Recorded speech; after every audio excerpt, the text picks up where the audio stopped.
about two major thresholds of transformation: motherhood, becoming a mother, and the end of my marriage. And both of those were kind of huge rupturing events in my life, and they happened to coincide. So there's this 2-year period where I was really going through both of those intense changes and trying to build a life for myself and my daughter that felt it felt like life had been totally cracked open, and I was trying to figure out who I was and what kind of life we could have together. And, always when I write a book, or an essay, or even just before it takes shape as either of those things, if it's just an impulse or an urge in my mind, I'm always motivated by some kind of question that feels like driving and urgent. And in the case of this book,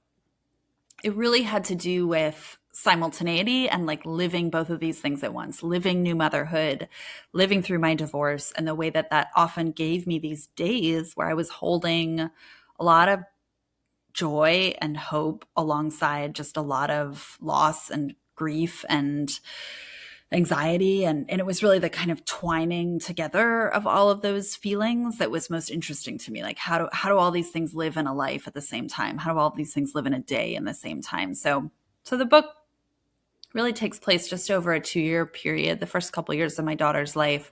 And it's told in these kind of sharp little fragments, these small whittled pieces of narrative that I think of as splinters. The title is formal as well as emotional. But to your question about the kind of long arc of the work, it struck me not at the beginning of working on this project, but as I was sort of surveying maybe the first or second draft, it struck me that the book was about very different things than my work had been about before, because my life held different things than it had before, but that this interest in transformation had been with me all along. Like, the Empathy Exams is very much a book of essays about pain as a engine of transformation. How are we changed by our own pain? How are we changed by encountering other people's pain? My book, The Recovering, is absolutely about sobriety as a threshold of transformation, and how recovery sort of shapes how people live and how people make art. So this book has, the thresholds of motherhood and divorce are different thresholds, but that kind of interest in, like, when we go through something molecule altering, what parts of us stick around and what parts of us have to get totally rebuilt. I get that. And I think this idea of simultaneity is so fascinating. It's so real for all of us. And yet it's something that I think when human beings think of their lived experience narratively, or when they speak it, they're telling like the cocktail party version of their lives, as you say in the book. A lot of times we break these things up into discrete narratives. Oh, the joy of motherhood. Oh, the pain of a breakup. Oh, the deep humanity that I've felt at a recovery meeting. Oh, the grief I felt at the loss of a loved one. Whatever it is, it's like these things are kind of like splintered off from one another, when in fact, as you say, they're intertwined. So much of life is experiencing like all of it at once. And that's messy. And it's not something that I guess we, maybe just for the sake of simplicity, or just so that we're not like a huge bummer at a cocktail party, we often don't address, right? I think that's such a beautiful way of putting it, that we all know simultaneity so acutely and intimately in the living of it. Like, we're all living it all the time. And certainly, but that, as you say, when we narrate our lives, we often separate experiences into distinct thematic strands or something, that sort of forget how they were, like, strangers pushed up against each other in an elevator or something, that they're all kind of crowded together and layered on top of each other. And I think for me, writing into that particular facet of these experiences that had to do with the fact that they were happening together was there was a hope embedded in that like the book might speak to people not just who had gone through one of these particular experiences, although there are many, many people who have, many people who have been parents, many people who have been married, many people who have been divorced, but that the book could also speak to people who maybe even if they hadn't gone through any of those experiences, all of us have gone through some version of the kind of all at onceness of life, or even of like two kind of contradictory or somehow deeply different experiences happening at once. And my hope was that the book could sort of reach people who had tried to carry that kind of like inside of me, or these two vectors that are pointing in very different directions, even if their vectors were different than what my vectors had been. Well, what I find in life is that when people are wounded or going through shit, as we like to, I think, put it more commonly, they are often more transparent and more likely to speak in ways that are not splintered, but that honor this kind of like messiness and intertwined nature of reality. And I can find that to be a relief. I'm wondering if, as you were going through this stuff in your life, you found that you were more candid in this way in your day to day. I think there's a passage in the book where you're talking about relationships with your students, or maybe more broadly, just like the relationship and how maybe some of your boundaries had softened in terms of how you talked about yourself or your life to your students.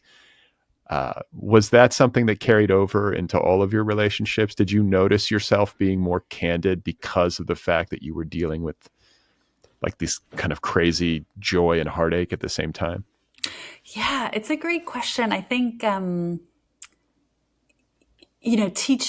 teaching is a strand of this book that's really important to me, and friendship is a strand of this book that's really important to me. And both of those felt new to me in the writing of this book. They have both been important parts of my life for a long time, but I haven't really written very much about either of them. And so bringing those other forms of intimacy, the kind of closeness and care and gratitude that I feel for my students, and the closeness and care and gratitude that I feel for my friends, like they're important threads in like the fabric of this book. And there's a moment, I think the moment you're thinking of, where I'm talking about a letter that I had written to one of my students. My students, I teach in the creative writing program at Columbia, and so I read, during the course of a semester, I'm usually reading 3 student essays a week, like long, often very personal essays, and then writing these long letters in response. And there was a piece that I was reading about motherhood, and I found myself writing in the letter in response these sort of musings about my own daughter. Like, sometimes I feel like I'm a piece of rock and my daughter is the water that's moving through me and shaping me. And, I should say, like, these letters were often getting written, at like 11 p.m. after I'd put my daughter to bed. And like, that was the time I had to work, so I was in sometimes a kind of spooky spiritual state. But I do say, like, okay, boundaries were not my strong point during the early days of my divorce. Like, there was this kind of tenderness I felt towards other people, and a kind of malleability that I felt. And of course, I mean that in the kind of, I don't know, knee-jerk pop psychology sort of jokey way of bad boundaries. But I actually think that there's also a way in which the kind of boundaries that I'm talking about in that moment, where I actually felt radically close to other people a lot of the time, it wasn't necessarily a bad thing or a toxic thing or a psychological mistake or something in that way that we usually associate with bad boundaries. I think there was this way that, exactly as you're describing, like I felt more available. I felt more available to be moved and changed. And, my edges felt a little bit more, not only porous, but like kind of ripe for reshaping or reframing. And I think there's a lot of possibility in those times in our lives when we feel kind of, molten in that way. Like we're available for a new shape. Well, I think my experience of difficult times and being wounded, if there's anything, I mean, it sucks, right? It sucks to be wounded. Let's just get that on the table. It's not great when unpleasant things happen, painful things happen, and we're having a hard time. But I personally feel like those experiences, if you're going to mine them for any kind of gold, they make you, ideally, I guess they can make you bitter and closed off, but ideally they open you up a little bit. Like you say, like your borders sort of soften, and you feel maybe a little bit more tender and open to possibility, and certainly open to the suffering of others. So it kind of feels full circle when I think about the empathy exams and that concern that you have with empathy and how pain changes us. Like there's certainly pain changing you when it comes to the dissolution of your marriage and to reckoning with motherhood in the absence of that partnership.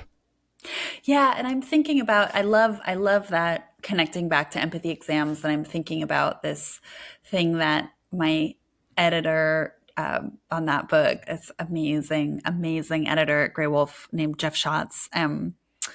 He joked to me once that like my next book was going to be called More Empathy Exams, and like the book after that was going to be called Even More Empathy Exams. And I think what he was getting at, and he was absolutely right, was like I think he was saying for you, empathy is like one of your lifelong obsessions. Like you're never going to be done with it. This question of like, what does it mean for us to imagine or inhabit or somehow share, access the emotional lives or the interior lives of other people? Like you'll never be done with that. And he's right. Like I have not called all of my subsequent books like More Empathy Exams, but I'm not done, and I think there are all kinds of moments in Splinters when I am thinking about kind of these experiences of radical communion with other people, or even the sensation of it. Like it's a book that's like very, very rooted in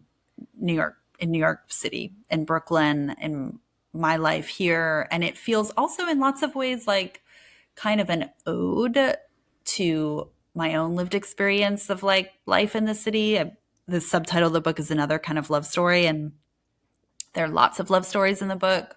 Probably the one at the core is, the love story between me and my daughter. But there is a way in which this is also a book about kind of falling in love with New York again, and with this place as my home. And one feature of that, which is why I'm bringing it up now, is that like part of what I love about being in New York is that you can feel this sense of communion even with strangers, like on the street, in the subway. It happens sometimes in these like more dramatic moments where you see somebody like weeping on the subway and you might not even ever know what was wrong with them, but you shared this moment of kind of profound rawness and vulnerability. And there's a moment in the book where I am kind of making fun of myself, but I'm also at the same time like 100% in earnest when I talk about hearing somebody say like I knew that everyone around me was fighting a great battle, and I kind of get on the Q train and I'm literally looking at every single person on that subway car thinking, I know that you're fighting a great battle. I know that you're fighting a great battle. I know that you're fighting. And sometimes you see it. Sometimes somebody's kid is having a tantrum and you're like, you are really fighting a great battle right now.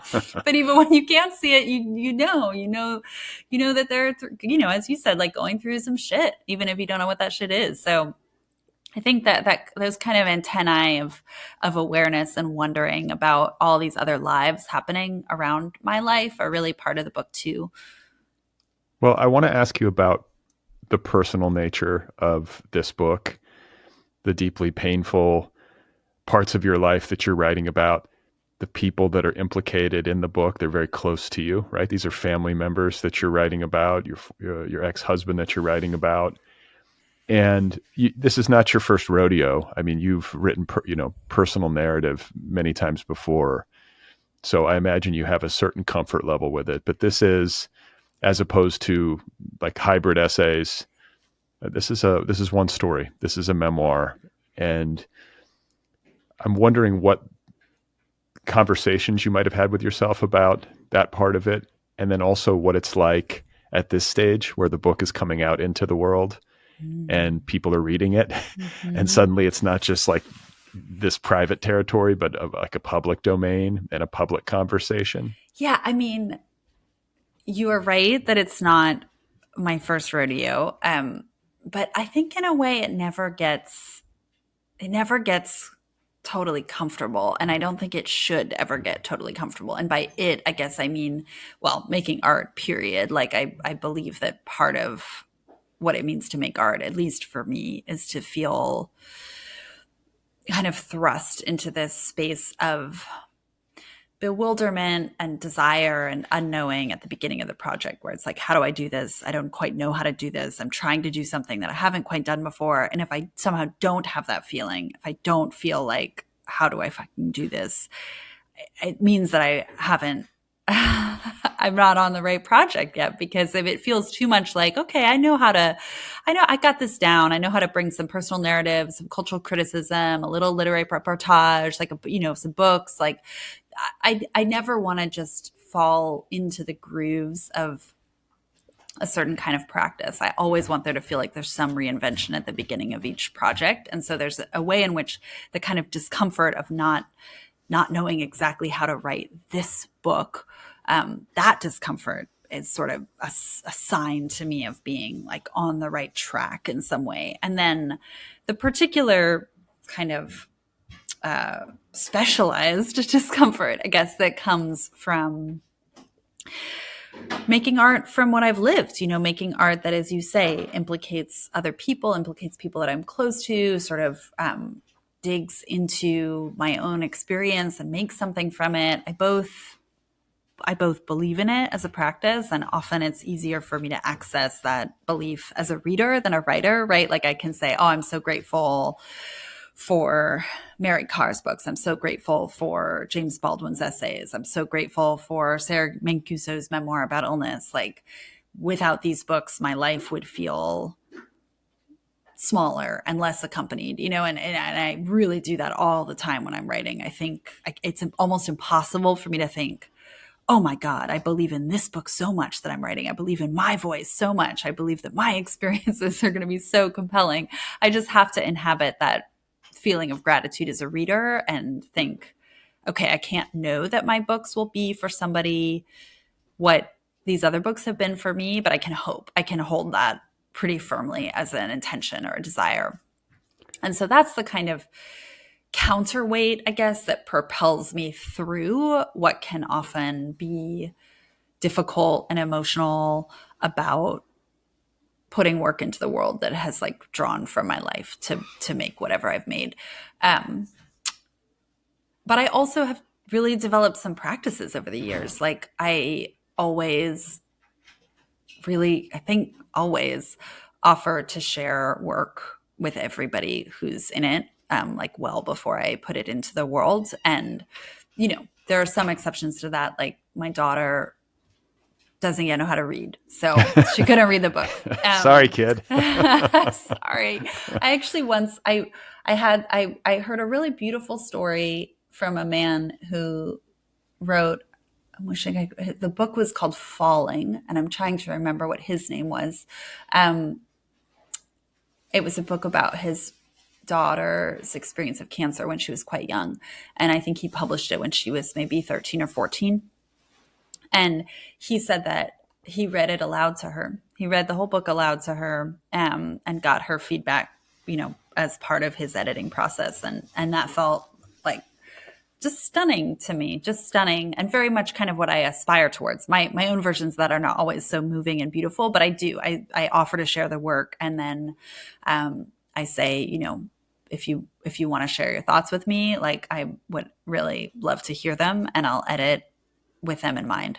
And, those words are pretty careful. Like there are certain things I'm not saying. I'm not saying I'll take out anything you want me to take out. I'm not saying if you remember something differently than I do, I'll go with your version of the memory. I'm not overpromising in that way, but I am sharing and listening and responding. And I did that with this book too, as I've done it with all the other ones. And that process is part of how I kind of, it's part of basically how I kind of sit with making art for my life, is sort of that I have brought other people into it. And I don't want to be a Pollyanna about it. It's not like everybody ends up really happy at the end of the day, but it's a practice that makes it like something I can live with. Yeah. I mean, it's hard. And I think we have to, I don't know, if you're wired a certain way as a writer, like you clearly write personal narrative. Annie Ernaux writes from her. I mean, everyone's writing from their life one way or another, but some people I think are just writing closer to the bone than others. And that's just, that's what happens. Hopefully people understand. Well, and I've done a book like this, so I get it, where you're just like, what am I going to do? I gotta say my thing, you know? and I think that's exactly it, where it's like there was never a moment in my writing life where I sat down, I was like, you know what I want to do?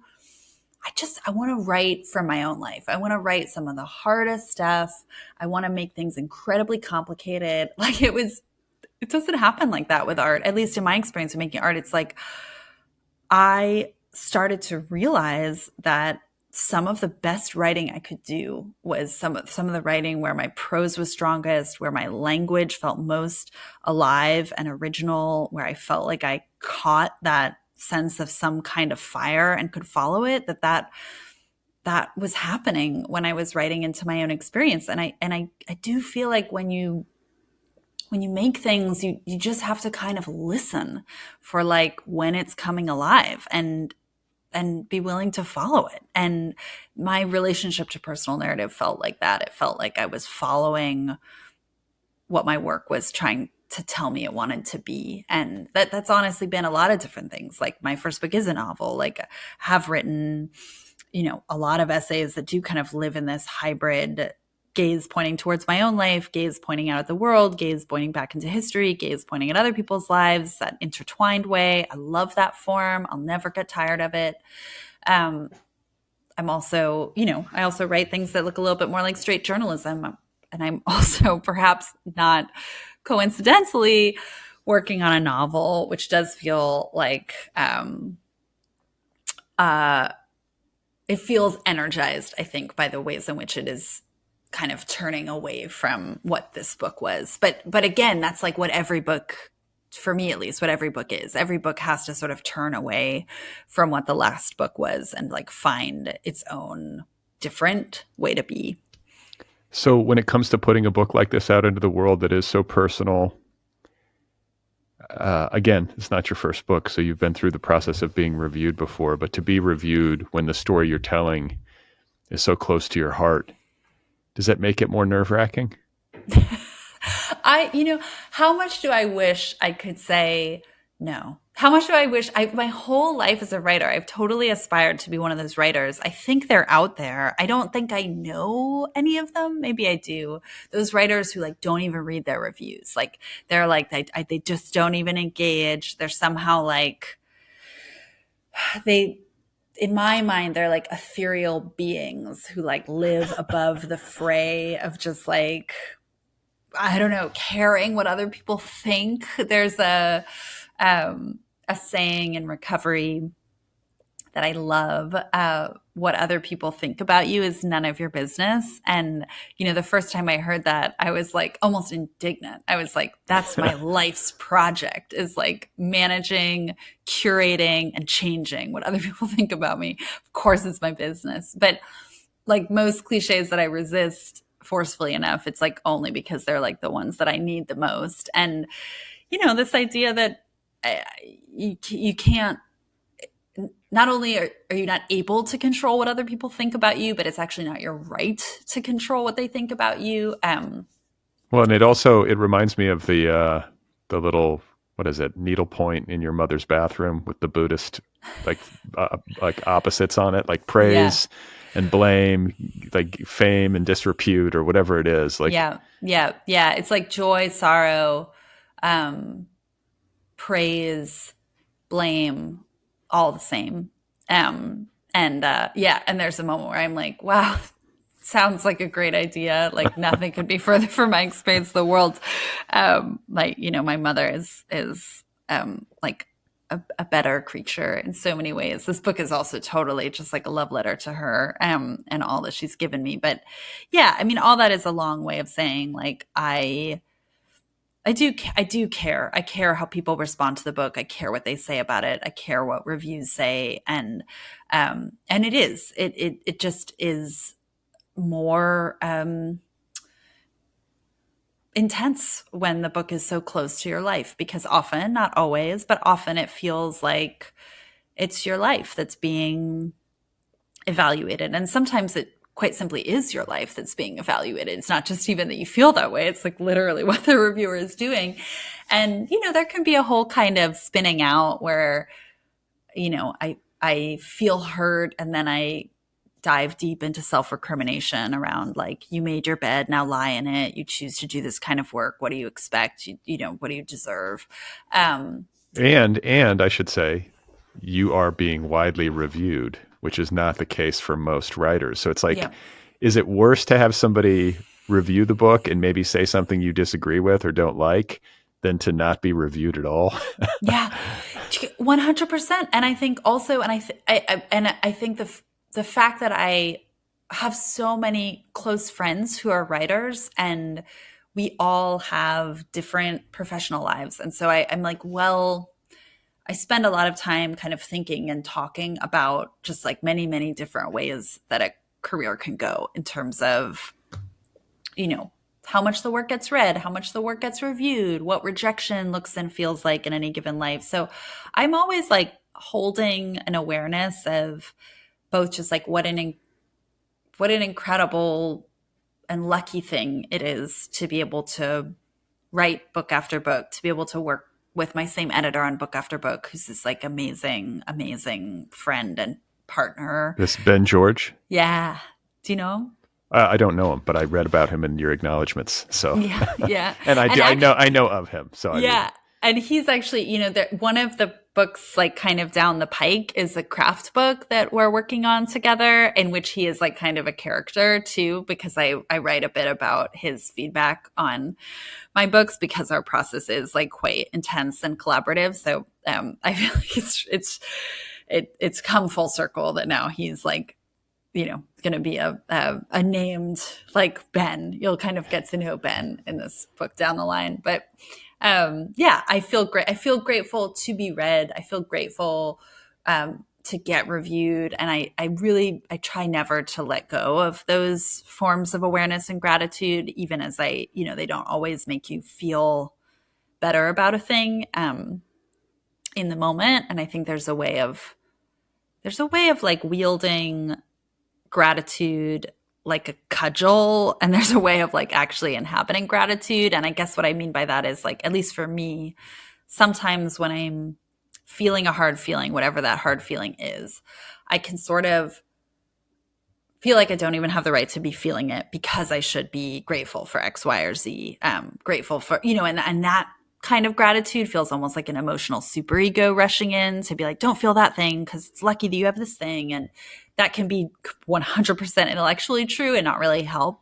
It's like the mother who tells her kid, like, don't feel sad that you don't have any candy because there's so many kids in the world who don't have candy. And like, yeah, it's true. But did that ever make a kid, feel better about not having any candy?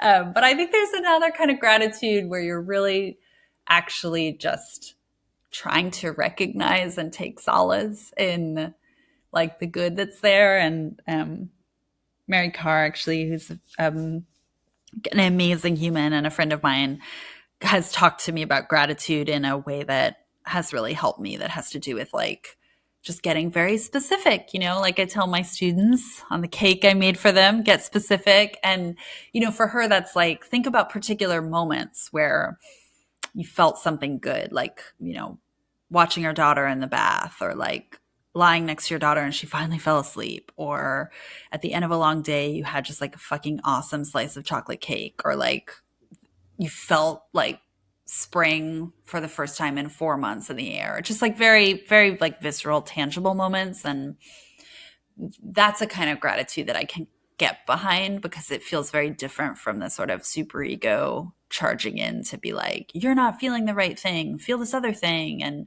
more like, okay, where is goodness like already living in your days? Which is maybe all a long way of saying like, there could be chocolate cake in my future at the on the other side of reading certain reviews if they're bad enough, but we'll see. Well, you've had a lot of success. You're still a young writer by most people's measure, and I think for people listening who are writers themselves or aspire to publish books, they would look to you or someone like you and be like, well, she did it. She found her way like inside the machine, and the machine has embraced her. Because there are, like you say, there are so many different careers. There are wonderful writers who get published by tiny presses that exist outside the epicenter of New York publishing. And they have a small readership, usually small but devoted. And then there are writers, you mentioned, I'm trying to think, like, Mary Carr, you mentioned, like a Maggie Nelson comes to mind. They're so, we kind of know who they are if we pay attention to books. For people listening who might be wondering, like, how did it happen? Did you do anything aside from obviously write great books, but writing great books doesn't seem to be enough, because there are so many great books that don't find readership or don't get celebrated and written about in New York Magazine and the New Yorker. And like, how did all of this happen for you? 100%. First of all, just like affirming and like double, triple underlining that there are so many incredible writers who, might never get the recognition that they deserve. I mean, the word like deserve is always a hard word to use. Like, what does any of us deserve? And but I think that sense of like, there are so many tremendous writers who maybe never even sell the book that they've been working on for 7 years, or it has, as you say, like a small but devoted readership, or it doesn't get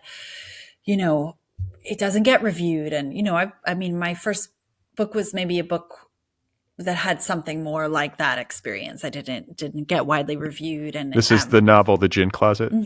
Yeah. My firstborn, my eldest child, and yeah, and I couldn't tell you how many copies it sold, but it wasn't a ton.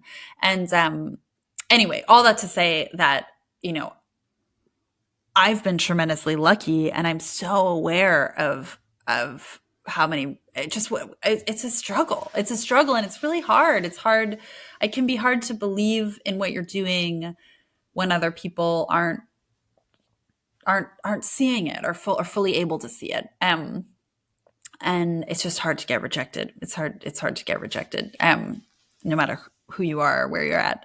But yeah, I mean, I think for me, my story was a bit of a peculiar one, because I guess I've sort of already begun to tell it. Like I sold a novel. I was young. I was still in my 20s when I sold it, and it came out. But it didn't sell a lot. It didn't get a ton of attention.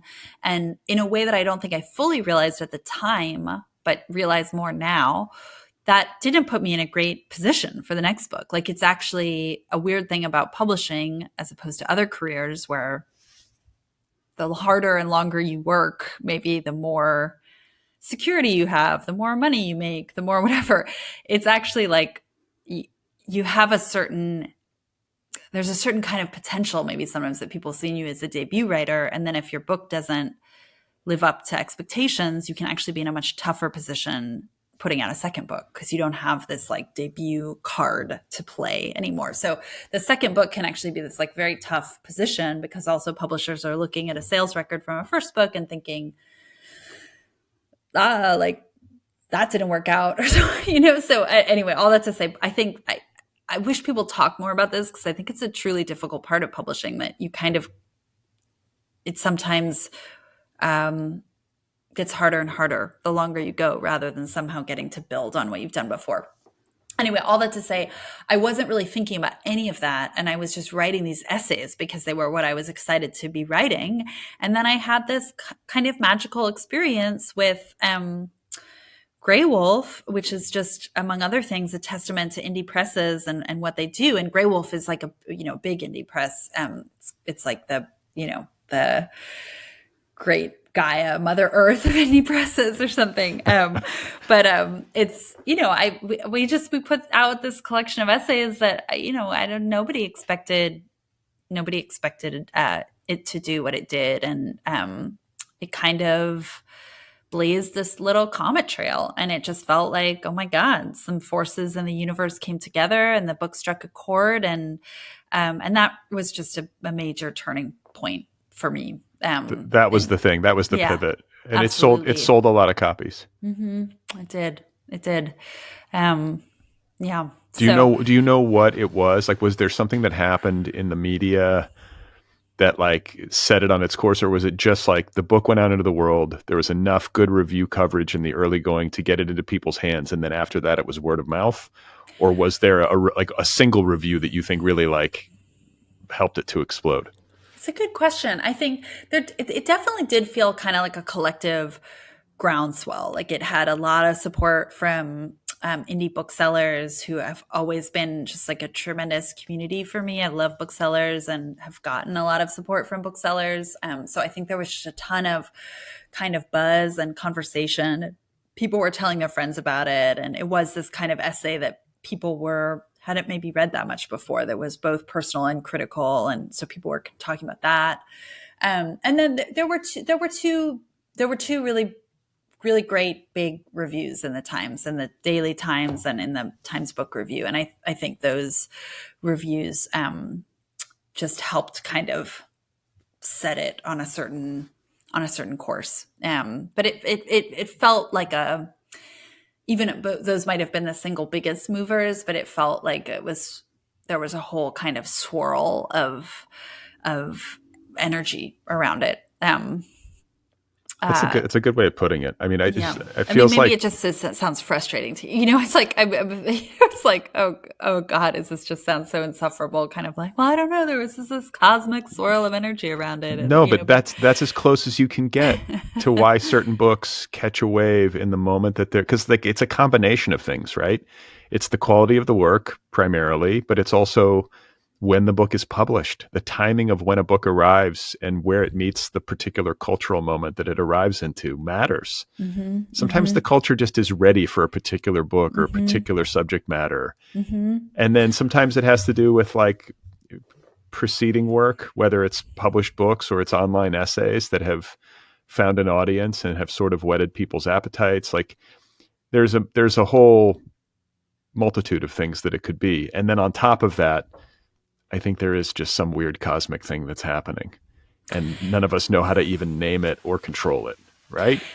Yeah, and I think it's such a great point too about like kind of a book finding its moment sometimes and riding a little bit of a wave, because I do think with the empathy exams, in a way that I did not plan and didn't anticipate, there was a way that empathy itself was just as a concept was something that is like everybody was talking about and kind of interested in. And I think the book having that keyword was, even though the book is hardly a kind of straightforward manifesto, like we all need more empathy or whatever the Hallmark card version of that sentiment would be. It's much more an interrogation of like, what do we even talk about when we talk about empathy?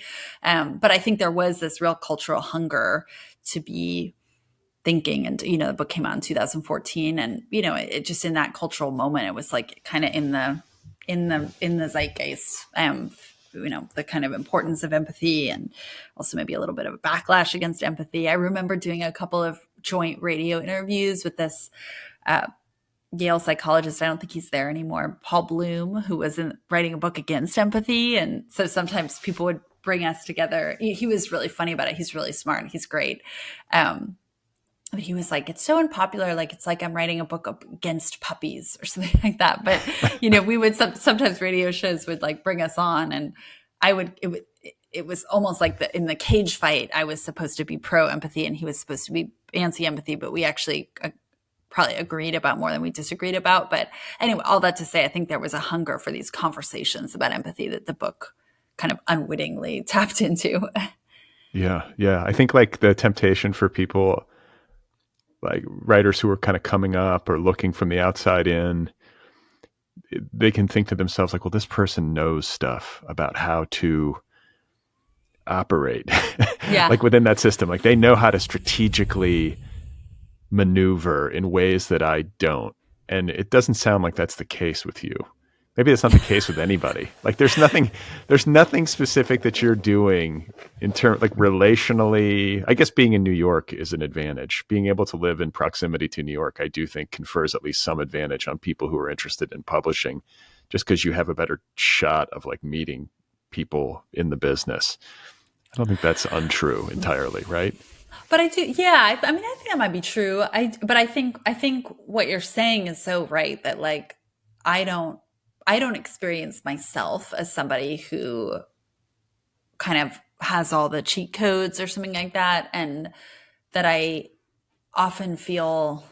I mean, again, in recovery, there's something that people say that's always resonated for me, that feeling like both feeling like you're always comparing your own insides to other people's outsides. So like other people might look like they know kind of how to move fluidly and gracefully through the world, but inside they feel the same sort of bewildered desperation that you do. But also that like sometimes it just feels like everybody else got an instruction manual, and that you're the one who didn't. And the world has given me plenty of instruction manuals, like absolutely. I've been lucky in like 1,000 ways, but I still sometimes have that feeling, and definitely, I definitely start each project or sort of find each project. I used to joke that like I never ever was able to sell essays to magazines as pitches. Like I was just terrible at pitches. Like I couldn't somehow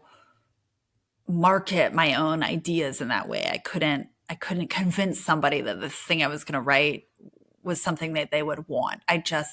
So in that way, I always felt very unsavvy. I just had to write things and then find a home for them. And I maybe have learned a few things about pitches and how to sort of figure out how to get somebody interested in an idea. I used to feel similarly about elevator pitches too. Like if somebody would be like, describe your book in 2 sentences, I would be like, I either need 2 days or I can't say anything at all. Like I was like Right. really bad at concision and enticement, but so maybe I've worked on some of those skills, but I think there's still that feeling of kind of like the inside of me is just this like big, impossible mess of like desire and thought. And like, I don't really know how to translate it into like, palatable discrete units. I just know how to write these like very kind of white hot personal books, and so I don't know. It's that there's a feeling of kind of just being a little ball of chaotic energy and creative desire, like trying to find some vessels more than being a kind of a super A master operator. strategist. Yeah, super strategist. That's the word I'm looking for. Well, I want to talk with you about writing as a process of discovery. We kind of touched on this a little bit earlier, but a question that comes to mind when I'm reading a book like yours that is filled with so much personal insight, often hard-won personal insight, is how much of said insight is found in the writing itself versus how much of that insight is necessary to have arrived. It is necessary for you to have arrived at it in order for you to be able to write. Do you know what I'm saying? Like, Yeah. It's got to be some combination of the two. I think I can guess what you're going to say, but I just would like to put you on the record. Like, how does this work? Like, in terms of, discovery. Like, do you discover it in the writing, or do you have to just, what's the balance? Yeah, I love this question because I do think it's both, at least for me. I think there is a combination of arriving at some ideas or insights about my own experience, just like in the living of the experience, and wanting to write those insights, wanting to kind of document that process of not quite arrival, but wanting to document a process of discovery, I guess. And then very much also inevitably in the writing and often in the revising and redrafting, I end up learning more. I always end up sort of discovering more. And in Splinters, one of the elements of Splinters that's like just like hugely important to me is like dramatizing how my own self-knowledge feels like totally inseparable from the other people in my life. Like how moments of self-knowledge or insight are always being catalyzed by the other people in my life, whether it's, even in many moments like my ex-husband and our dynamic, or some of my closest friends, or my mother, that like for me, insight is not a solitary pursuit. It's very responsive and conversational and dynamic. So there are these moments, like my friend Harriet has all these incredible moments of insight in the book. But at one point we're having a conversation and she asks me this question, what are the parts of yourself that you don't yet know? And I think in the moment I make a joke, it's like I'm in the midst of this sort of like reckless love affair at that point in the book. And I'm like, oh, I Is don't this know with the whether, tumbleweed? yeah. Yeah. The man who's known as the tumbleweed in the book. The tumbleweed. Yeah. He described himself as a professional tumbleweed because he's a traveling musician. And I think that when Harriet asked me, what are your parts of yourself you don't yet know? I think I was like, oh, whether I still have that STD or not, I take it to a jokey place, but but then I was like sitting with that question really ever since she posed it to me. I've been sitting with that question. I mean, and it keeps taking me in different directions, but I just love that as a way of being, both acknowledging that there are so many parts of yourself that you don't yet know, and thinking about that as part of the work of one's days, is sort of illuminating some of those like dark caves within the self. And one of the ways that I do that work of illumination is by talking to these many and wonderful people in my life. But absolutely one of the ways that I do that illumination and sort of figure out what I don't yet know is by writing. And there are moments, often there are moments in a first draft where I can feel, what you described earlier as the cocktail party version of the story. And that's a moment in Splinters where I'm telling my students, like, what we have to do when we write personal narrative is like break through the cocktail party version of the story, which is the sort of shorthand, easy wisdom. Oh, I'm, playing out my daddy issues with his boyfriend or whatever, to get to something much longer and messier. And again, I think I make a joke in the text. It's like, for me, the cocktail party version of the story might just mean like I corner you for 20 minutes in the corner of a cocktail party and to give you the long version. Like maybe I know no such thing as the cocktail party version. Right. But I can feel it in my own drafts. I can feel these moments where the prose gets stiff or slick or cliched or overly familiar. And I can tell that I have not yet gotten to the kind of messy heart of things. And those are moments where the first draft is telling me there are parts of yourself that you don't yet know in this moment. Like there are parts of yourself, or there are parts of the truth of this memory, or there are parts of the truth of this relationship that you need to keep excavating and you need to keep discovering. And often it's something that, I'm disgusted by the prose in some way. And that's what alerts me to the fact that there's more thinking that needs to happen, or more awareness that needs to happen. And, whether it's about acknowledging, I thought I was doing that for this reason, and maybe I was, but I was also doing it for this reason and this reason and this reason. Sometimes it's about just like adding layers rather than having like gotten something wrong. Speaking of adding layers, I have to like interrupt and say that I felt like as I was reading this, that I was reading a synthesis in some ways of all of the work that preceded this book. Because there is recovery in this book. There is family stuff in this book. You made kind of like a jokey comment earlier about talking about somebody working out their daddy issues. Your relationship with your mother, as you alluded to earlier, is very much at the heart of this book, but also your relationship with your father, which was difficult as a child because he was absent a lot. And you're trying to sort of parse what that means to how you relate to men in your life with whom you have intimate relationships, and kind of getting into all of it. Like, do you read this book in a similar way? And do you feel that way about all of your books? Are they all just layering on top of one another? I guess you could say that about anybody's body of work, but maybe it feels a little bit more explicit for you. Yeah, I love that. First of all, I love that read of Splinters, and it does feel like it's kind of bringing together so many strands that have been present in other books, whether that's strands about family, about writing, about care, about romance, about pain. And I think, in a way, even if uh, on the surface, it might look like this book has sort of taken away some elements that were present in earlier works, like I guess most conspicuously, it's not engaging in cultural history or cultural criticism or journalism or literary criticism in the same ways. There's quite a bit of engagement with visual art in this book, but in a more embodied way. Like it tells the story of me and my daughter in these museums, and there are these encounters with art and with artists. But again, they're much more dramatized and sort of fleshed, I guess. But to me, it feels less like, oh, this book has taken certain things away, and more that it's like radically distilled a certain form of inquiry and narration to its like essence. Like it feels like, in a way, it feels like whiskey rather than beer. And I say that, as somebody who's been sober for 13 years, but like there's a concentration in the prose itself and in the kind of, it's a shorter book than most of the books I've written because it has this.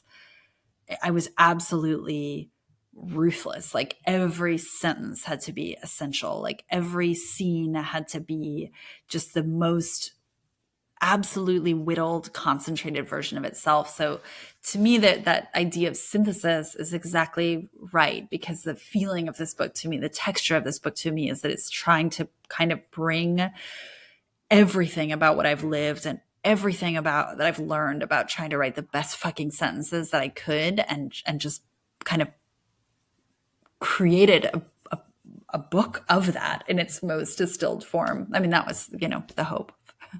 Well, I want to talk with you about gender, because I read it, like in one of the reviews I read, like I think it's like the first line is, "We live in a golden age of autobiographical women's writing." And I was like, whenever somebody says like something like that, I'm like, well, do we? I guess we do. Maybe we do. But then there's also this issue of like gender double standards that come into play often when we talk about personal narrative and women. I know there was a big conversation around Karl Ove Knausgaard's My Struggle and what the reception of that sequence of books would have been had it been written by a woman. That argument, right?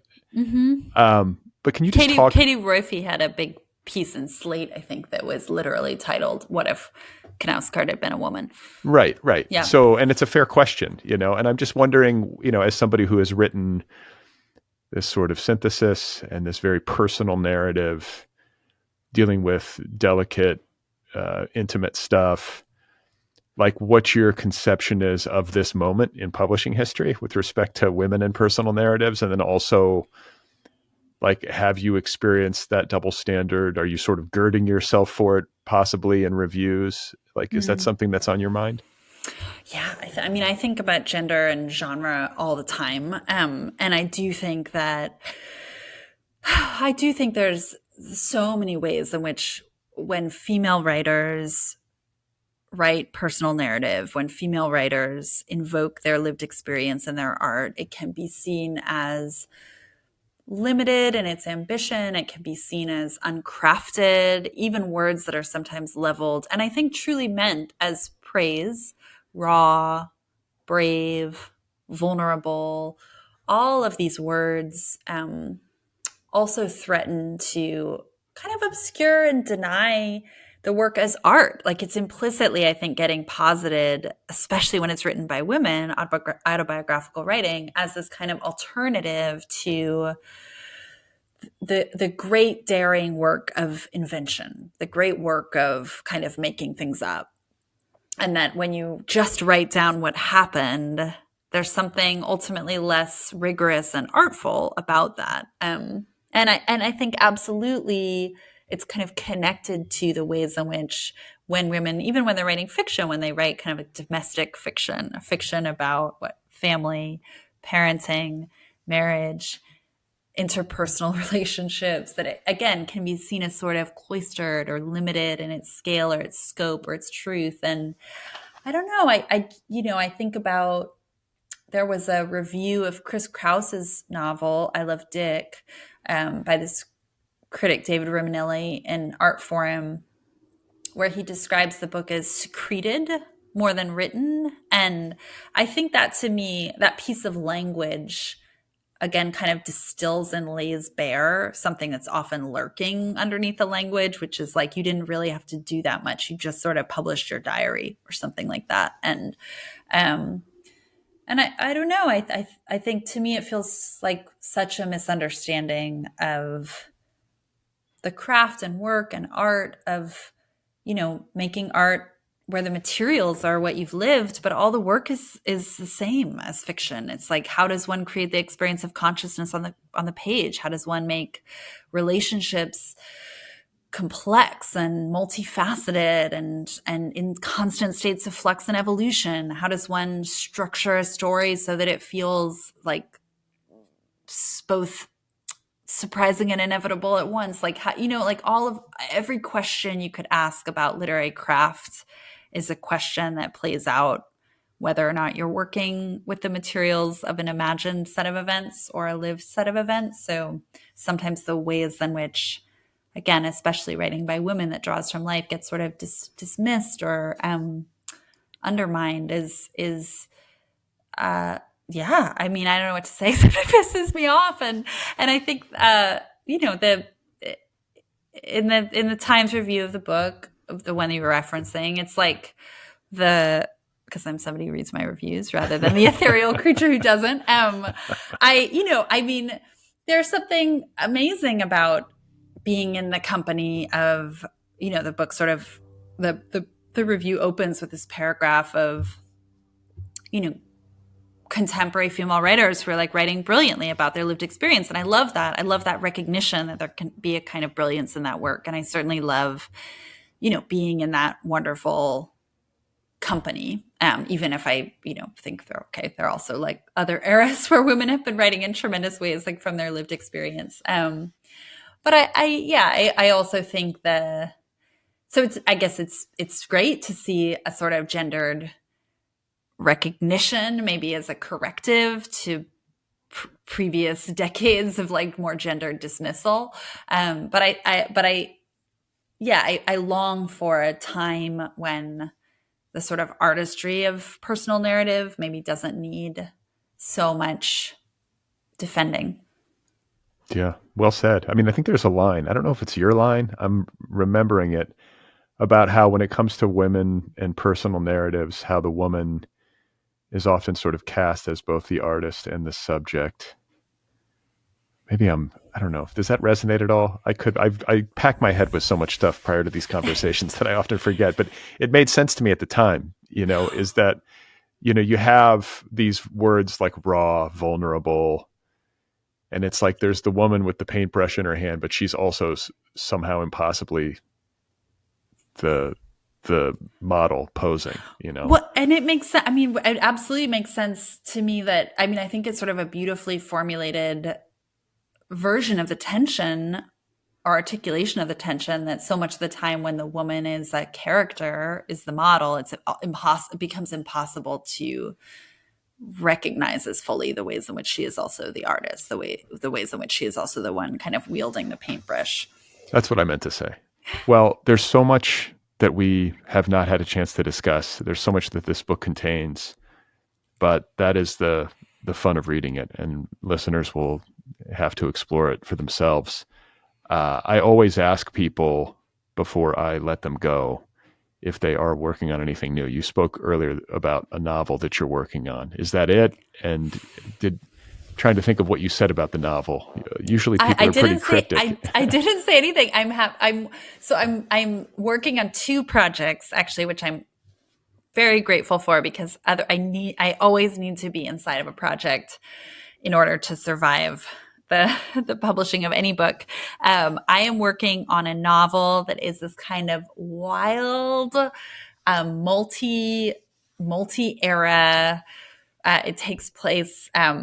It starts in ancient Crete. It tells the story of the Minotaur's mother, as this sort of Pasiphae was her name, this Cretan queen who gives birth to this monstrous creature, banishes him to a labyrinth. It's really a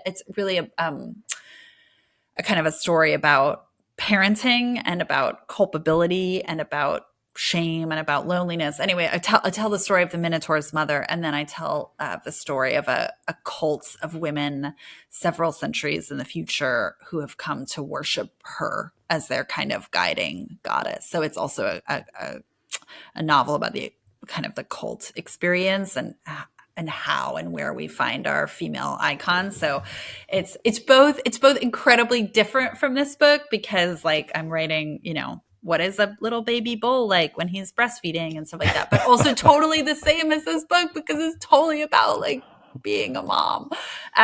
So anyway, I'm working on that novel, and I'm also working on a book about daydreaming. It's very essayistic, so it's personal. It's a kind of a history of some of the science of daydreaming and studying daydreaming. It's a kind of disquisition into where daydreaming shows up in art and literature. I've asked like hundreds of people about their daydreams. So it's sort of very much in that kind of multi-pronged approach. But I'm fascinated by daydreams. I think they're like our most private, often most shameful little secret chambers, and they interest me endlessly. Yeah, that sounds fascinating. Well, congratulations to you on Splinters and on all of the success that you have had to date in your career. And I wish you all the best with these next 2 books and with all that you have going. Thank you so much. Such a pleasure to talk. I loved your questions. I loved all the places the conversation took us, just like a delight in every sense.